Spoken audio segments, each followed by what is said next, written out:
السلام علیکم. اردو ناولز کی طرف سے خوش آمدید. آپ دیکھ رہے ہیں ناول صراط مستقیم قسط نمبر 5. ہانیہ کیسی ہو میری جان؟ ملکہ عالیہ نے اسے اپنے سینے میں بھیجا.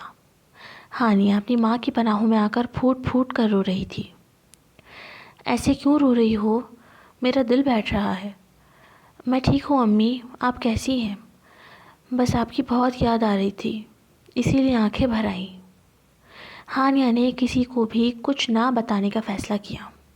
سلیمان اسے بحفاظت اپنے ملک واپس لے آیا تھا، کبھی واپس نہ بھیجنے کا مصمم ارادہ کر کے. ماضی.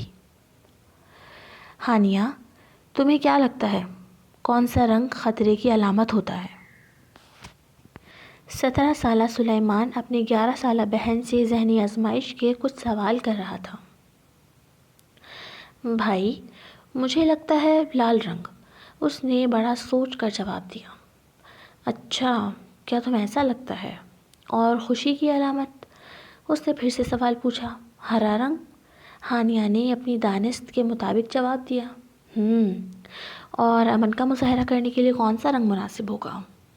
سفید، وہ فوراً بولی، کیونکہ ساری دنیا میں ہی سفید رنگ کو امن کی علامت سمجھا جاتا ہے.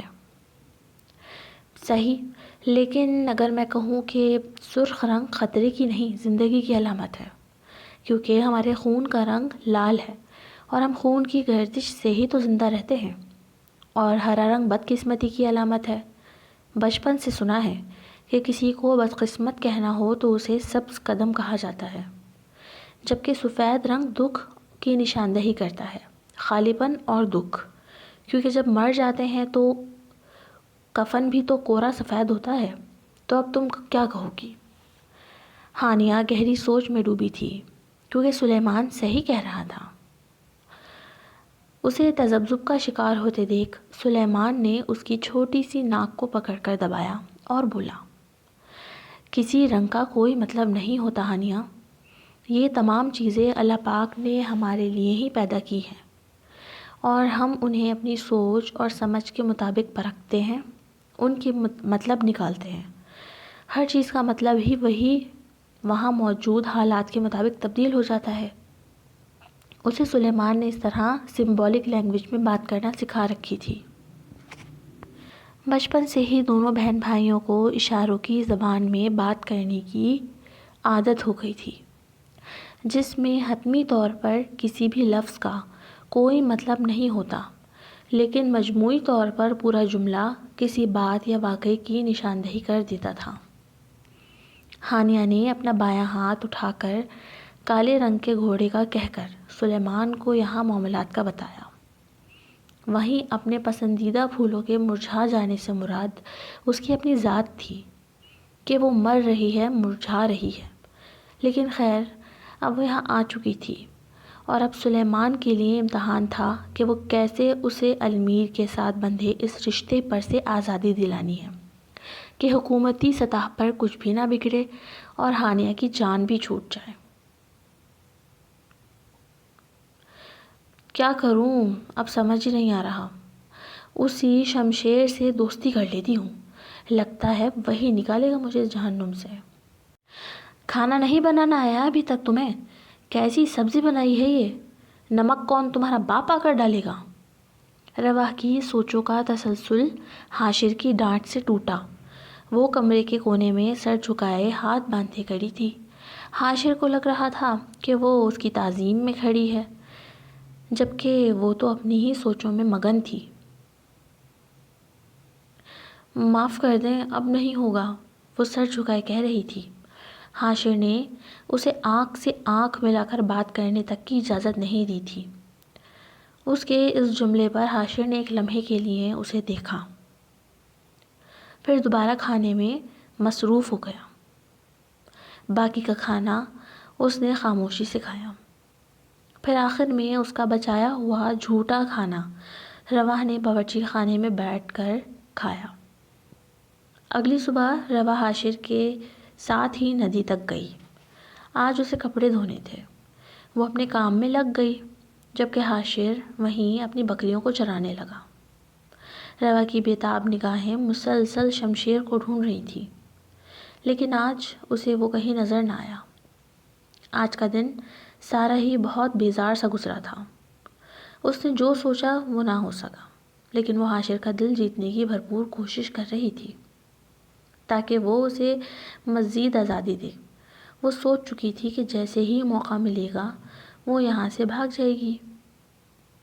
کچھ دنوں کے لیے شہر جا رہا ہوں میں، میرا بھتیجا آئے گا یہاں کل، اسے کہہ دیا ہے میں نے، وہ تم پر نظر رکھے گا اور حفاظت بھی کرے گا۔ شمشیر نام ہے اس کا۔ حاشر نے اسے تفصیلات بتائیں۔ دھت تیری کی، مطلب شمشیر اس کا رشتہ دار ہے؟ وہ مجھے کبھی نہیں نکالے گا یہاں سے۔ روا کو مایوسی ہوئی۔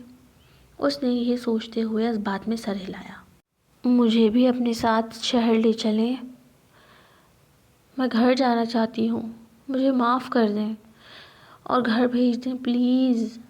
دیکھیں نا، اب تو میں سدھر گئی ہوں، میری حرکتیں بالکل ٹھیک ہو گئی ہیں، مجھے بھی اپنے ساتھ لے چلیں نا انکل پلیز۔ دیکھیں انکل، اب میں بالکل ایسے ہی اچھی بچی بن کر رہوں گی۔ روا نے کہتے کہتے بچوں کی طرح رونا شروع کر دیا۔ وہ آنکھیں مسلتے مسلتے ہچکیاں بھر رہی تھی۔ اسے یوں روتا دیکھ مقابل کے لبوں کو مسکراہٹ نے چھوا، جسے اگلے ہی پل کمال مہارت سے چھپا لیا گیا۔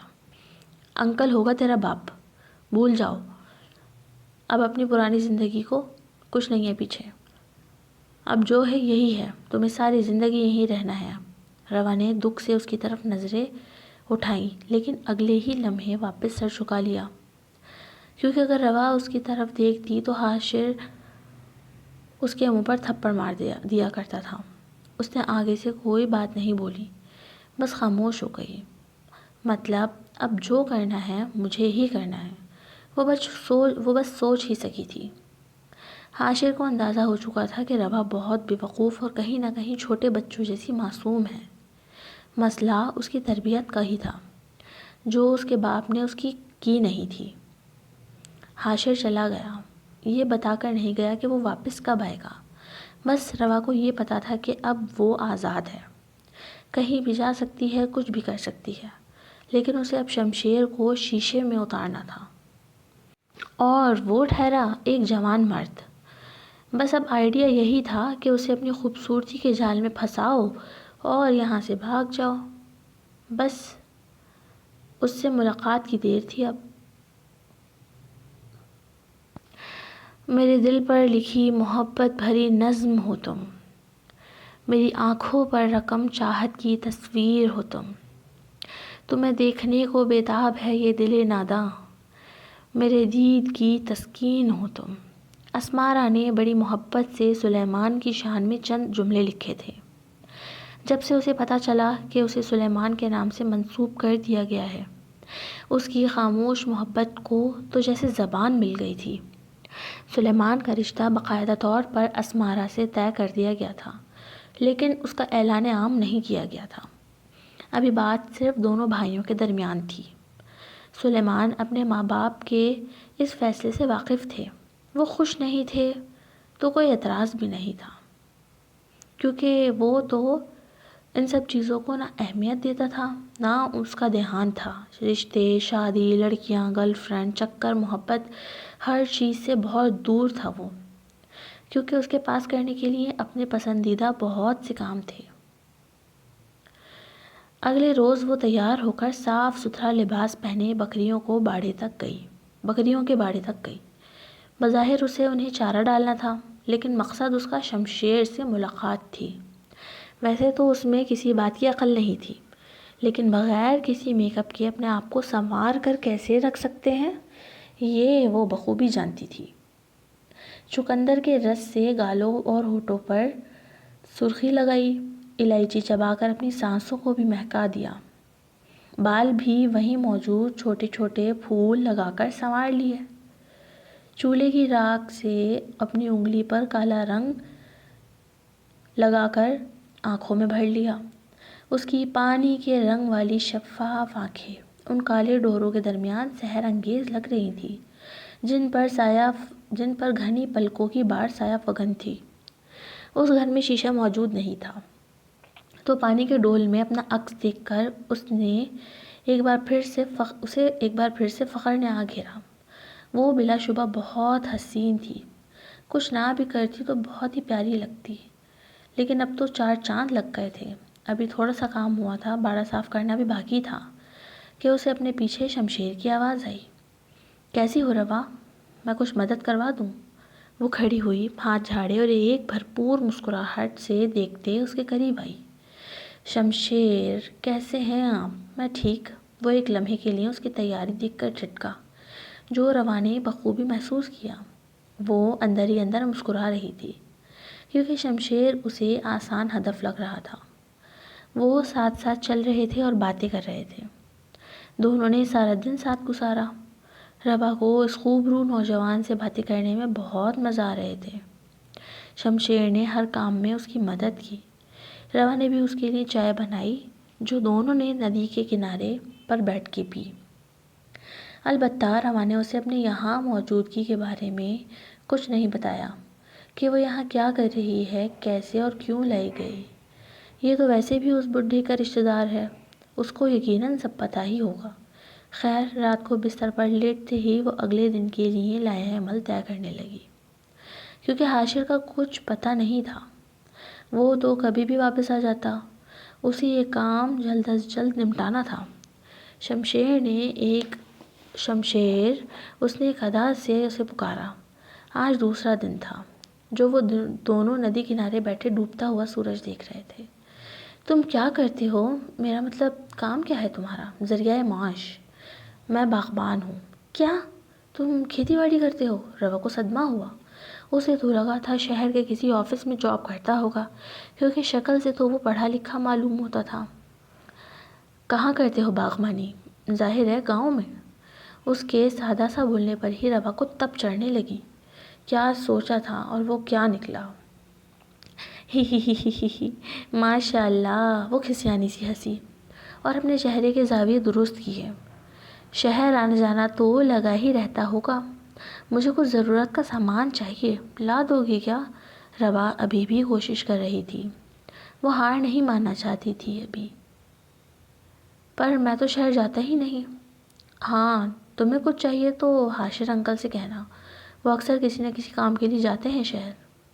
ٹھیک ہے، روا غصے میں کہتی ہوئی کھڑی ہوئی اور سیدھی گھر آ گئی۔ اسے بے بسی سے رونا آ رہا تھا اور غصہ بھی۔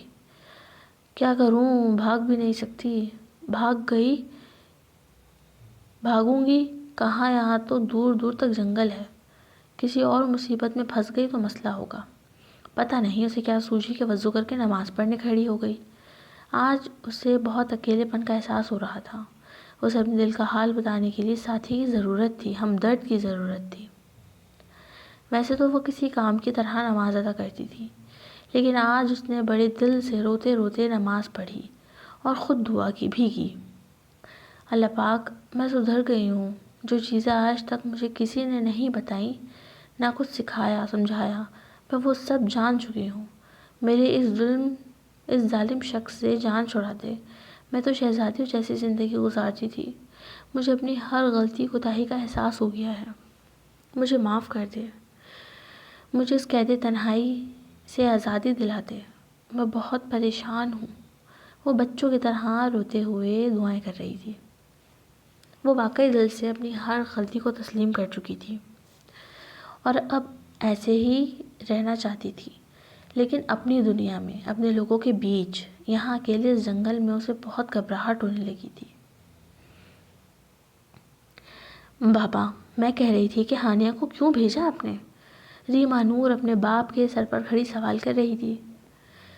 وہی تو ایک مہرہ ہے جسے میں استعمال کر کے اس کے ملک کی ملکہ بن سکتی ہوں، کیونکہ اس مغرور سلیمان کو اسی طرح قابو کیا جا سکتا ہے۔ بس آپ کچھ کریں، اس کی بہن کو بلوائیں اور المیر سے کہیں کہ وہ کچھ بھی کر کے ہانیہ اور سلیمان کی رشتے کے لیے زور ڈالے۔ کم از کم منگنی ہو جائے گی تو اس اڑیل گھوڑے کی لگام میرے ہاتھ میں ہوگی۔ صبر کر جاؤ ریما، وہ کوئی کمزور اعصاب کا مرد نہیں ہے جسے تم اتنی آسانی سے تسخیر کیا جا سکتا ہے۔ تم اس سے شادی کرنا چاہتی ہو تو اس کا دل جیتو، یہی واحد حل ہے۔ باقی ہانیہ کو بھی بلوا لیں گے، اس سے بھی سلیمان پر پریشر ڈلوائیں گے، لیکن سب کے لیے وقت درکار ہے۔ ٹھنڈا کر کے کھانے میں ہی اپنی بھلائی ہے۔ دونوں باپ بیٹی مزے سے منصوبے بنانے میں مصروف تھے، یہ جانے بغیر کہ ان کا ہدف پہلے ہی کسی اور سے منسوب ہو چکا ہے۔ To be continue AW Urdu novels, don't copy my novel. پسند آنے کی صورت میں لائک کیا کریں، کمنٹ کیا کریں، اپنی رائے کا اظہار کریں اور میرے چینل کو سبسکرائب کریں۔ تھینک یو، اللہ حافظ۔